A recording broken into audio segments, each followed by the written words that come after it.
Alright, well, welcome back to section 2. It looks like you guys are enjoying this. We're going to keep going. So, on to section 2, we're talking about conditional probability and independence. And away we go. Alright, so the first thing we want to talk about here is we want to talk about Venn diagrams. Alright, so when we're using Venn diagrams, which you probably remember using back in elementary school, one circle here, one circle there, and then where they overlap, you right in the middle, what's the compare and contrast different things. So these Venn diagrams that we're going to be having is not just a Venn diagram, it's also a Venn diagram within a box. Okay. And so the box itself and everything inside the box is your sample space. So it's every single possibility falls within that box. Okay. Each circle represents the probability of each event occurring. So for the most part, a lot of it's going to occur inside those circles. So probability of A would be the entire circle A, probability of B would be the entire circle of B, and then the probability of A and B occurring would be the overlap section. Okay, so that is for our Venn diagrams. We're going to see some images for that. Okay, some symbols so that we can use those and we know what they're talking about. We've got our OR, which is the probability that either events occur. Okay, so not just one event, either events. And this is known as a union. Okay, that's why it's that U shape. And then the second one is the AND statement, which is when both occur. Okay, so probability of A and B, or the event A and B occurring together. And this is used by that symbol right there, which is known as a cap. And it's also known as an intersect, or an intersection. Okay. So we talked about those when we were doing inequality stuff. Okay, so like this and that function, if it's greater than and less than these numbers. Okay, so looking at some notation stuff and what they would look like. So probability of A would be the first one. You can see that the whole circle of A has been shaded.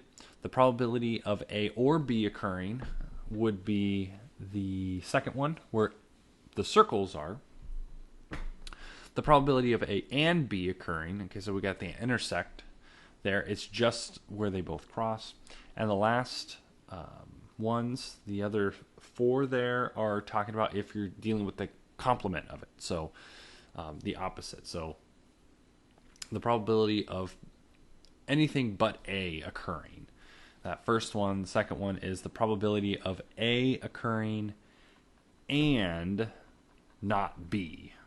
Okay, so the probability of not B would be everything outside of B, but you also need a probability of A, so that's why it would be there.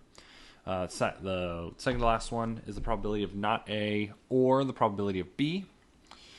So that's why you see with that one you've included this middle section here. And the last one is the probability of not A or B. Okay. Or not A and B. I guess it's A and B, not the other way around. Okay. All right. That's just some notation stuff. Okay, so let's look at an example. So we've got a question here about if parents were spanked and if they spanked their kids. Okay.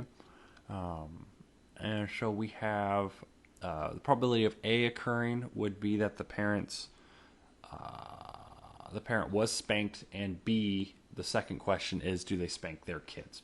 The 125 parents said that they did spank their kid, or they said they were spanked. 92 said that they spanked their kids, and the overlap was 74.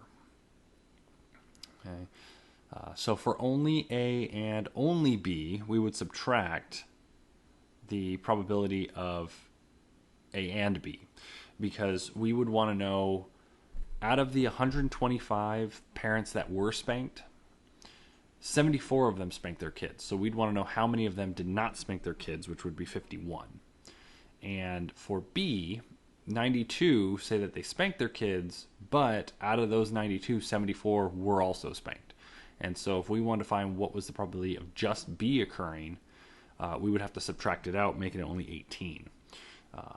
Yeah, and since there was 200 total, so since there was 200 total parents that were asked, if you add up these numbers, okay, each one of those, the 51 from only A, the 18 for only B, and the 74 for combined, that leaves 57 left over. And they would be 57 parents that were not spanked, and they do not spank their kids. Okay? So that's what we'd be doing there. Okay, so looking at this with each probability. So the first one is the probability that the parent was spanked and they spank now. So that means that we would be looking for the probability of A and B occurring. So they would need both. And the probability of A and B occurring, there was 74 of them out of 200, which puts it at approximately 0.37. The next one we have is that the parent was spanked or they spank now. So they were either spanked or they spank now. And so what you would do is you would add up the probability of each one, because it would be the probability of A or B, which would be the probability of A plus B minus the shared. So 125 plus 92 plus 74, or minus 74. Should be minus 74 for this bottom one. You could also just say for the and, you would add up each part of the circle. So only A, the intersection of A and B, and only B. Okay. All right. Parent was spanked and doesn't spank their kid. But doesn't spank their kid. So that means that it would be the probability of A and the probability of not B, okay, which would be 51. So it would be the only ones that fall into just the A category. So it would be just the A over 200. And the last one we have here is a parent was spanked or wasn't spanked and does not spank now. And so that would be the not A and B, which would put us at 18. So it was just the B section that we'd be looking at. We're not looking at the overlap of it, which would be at 0.9. So all of these are out of 200 because that was the grand total number of parents that were asked. Okay, multiplication rule. So if we roll a die that are two separate times, okay, and the probability of rolling an even number followed by a 5, okay, so probability of rolling an even number and then the probability of rolling a 5. What we would do is we'd want to do the sample space. Well, the ones we can have would be 2, then 5, 4, then 5, 6, then 5. And so that probability would be 3 out of 6. Fairly simple. Now, that's if we have a smaller sample space. Now, if we have a larger sample space, what we'd want to do is we'd want to find the probability of the first event, the probability of an even, 3 out of 6, multiply it by the probability of the second event, 1 out of 6, because there's only one 5. Multiply them together and you see you get the exact same one. That multiplication rule, where if you have two separate events that are independent of each other, you can multiply them, works when you have larger samples. Okay, so if you have larger samples, you're able to use it because you don't have to make a large sample size for it. So if you have the probability of A and B occurring and intersect, you can find the probability of A, multiply it by the probability of B, but they need to be independent events. They cannot influence each other.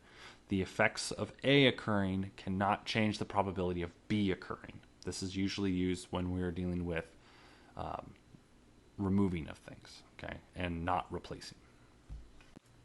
Okay, so let's look at two different examples here. One, we have the coin that's flipped and a die that's rolled. So we have two events and they are independent of each other because flipping of a coin does not change any probability of a dice because they're two completely separate things.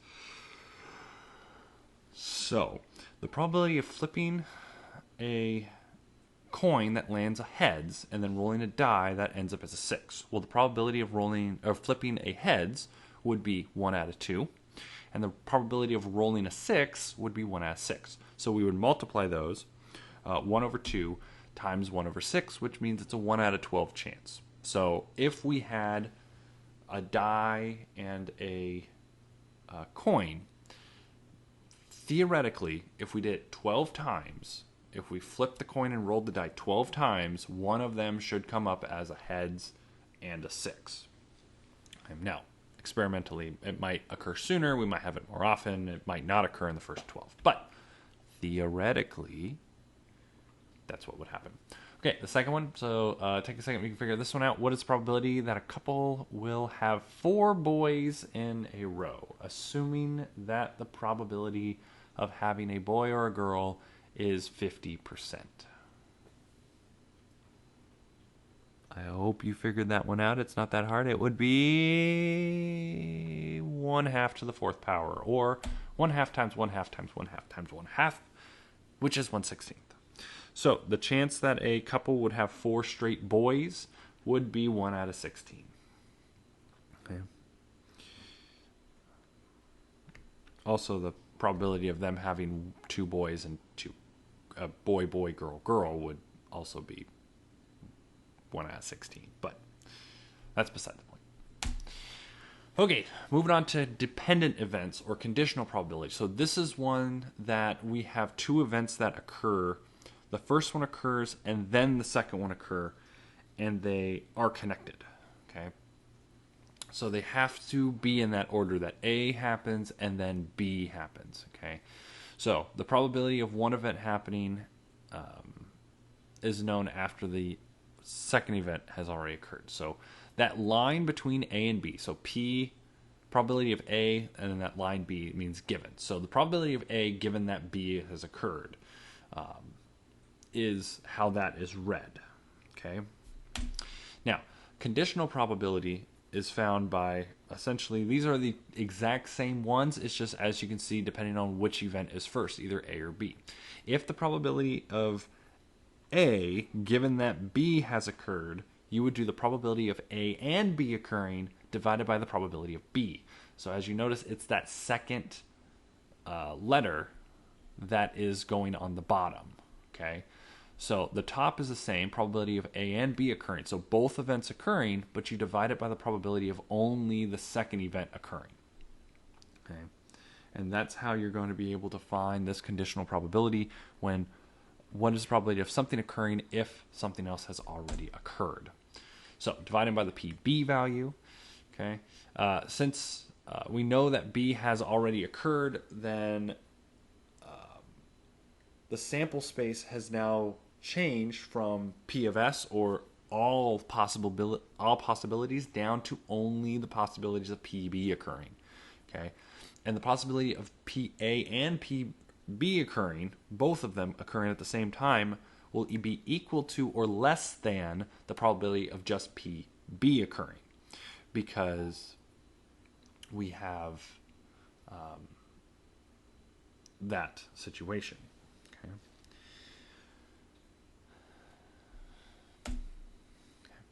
So multiplication rule of dependent events. So the probability of B occurring multiplied by the probability of B and A occurring, as you can see, they kind of cancel themselves out, and it's just the probability of AB occurring.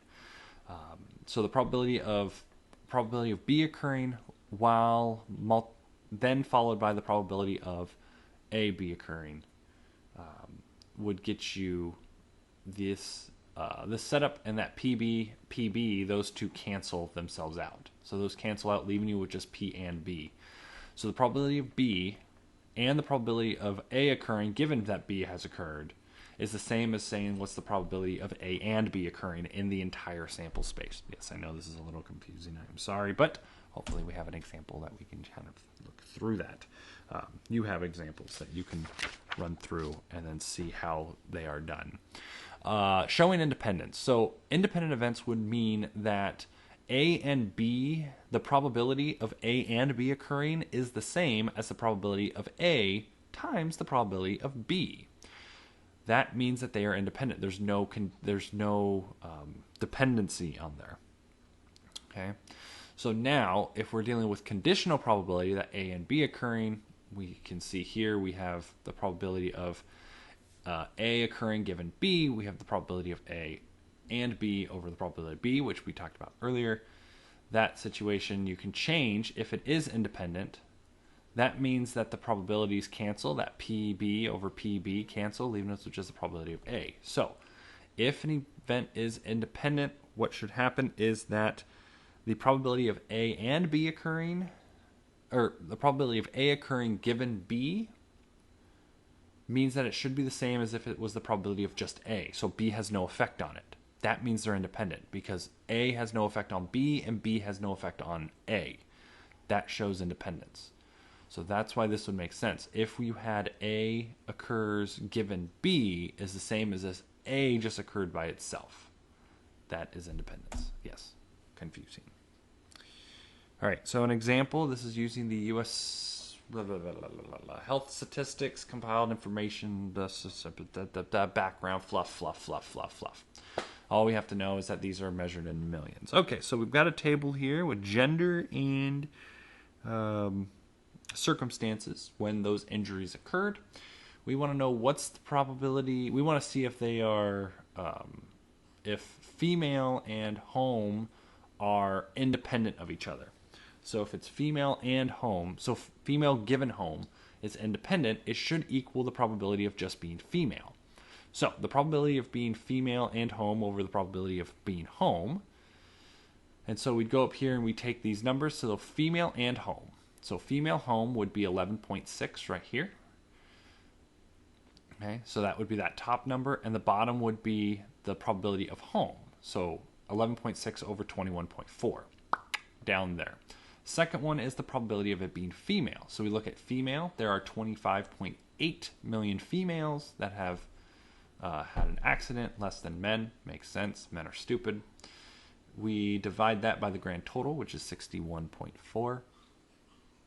And we have our probabilities, which are 0.542 and 0.42. So because they are not equal, that means they are not independent. Okay. All right, and that is the end.